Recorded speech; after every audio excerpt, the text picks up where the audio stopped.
Hi guys! Hi mga kalaag ug lakaw. This is Nelborn. Ganina nakauna na ako nga akong tandaon akong cute katubang small tiny nga black bee nga ma-produce siya og honey. Fine honey. Karon I'm about to go home na dayon nakita man ako siya nga naglupad-lupad oh. Nara.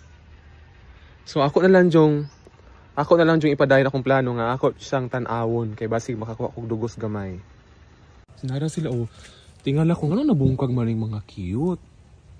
No, nabungkag jud sila. This is also the reason nga mag-produce jud ko diri plants sa payag nga mga flowering nga something nga naay mamula kay. Of course, to produce honey kinahanglan na agud siya mahigop nga nectar. So karon ako sa siyang i-check kay murag nagubot lagi sila oh. Okay, or basi na initan sila no. So ako sa siyang check kun ha akong abrihon. Okay, ako na naabri.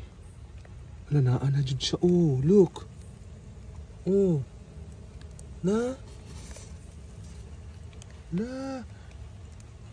Ako na siyang takluban. So mao to na siya na form nga bugos. Ako nang harveston later, mga sunod ako balik. Balik na ko siya diri sa anong pwesto. Nagubot yun sila kaayo oh. So actually mga karaag og lakaw, ang akong purpose dito atong styrofoam nga box kay para gid to sa ko ang kuan kanang nigna ako yung mga foods nga need na nako i-stock para magamit pa next day. Dito na ko siya butangan akong ice. Long time ago nga wala pa ko'y fridge nga cute. Karon nga naa na may fridge nga cute, so ako na siyang gipasagdan. Sus na tingala ko kay naa manggi mga na magyud sila diyan na. Mga tugi siya sa box. So ang box ako nang kuan tanan. Hangtod nga nawala sila.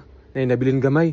Ni daghan naman pod. So na ako nabasahan sa post sa Facebook nga kaning mga cute kato din yung mga kaning mga cute kaning klase sa black nga gagmay nga bees, makaproduce daw sila og fine nga klase or kanang maayo nga klase sa honey. So motong ako na lang silang gipasagdan hangtod nga ni daghan na po sila karon. So later ako nang obserbahan, ako na siyang studyhan ug kung saan na siya pagpadaghan kay ako dayong i-duplicate ang akong experimental setup. So bye-bye.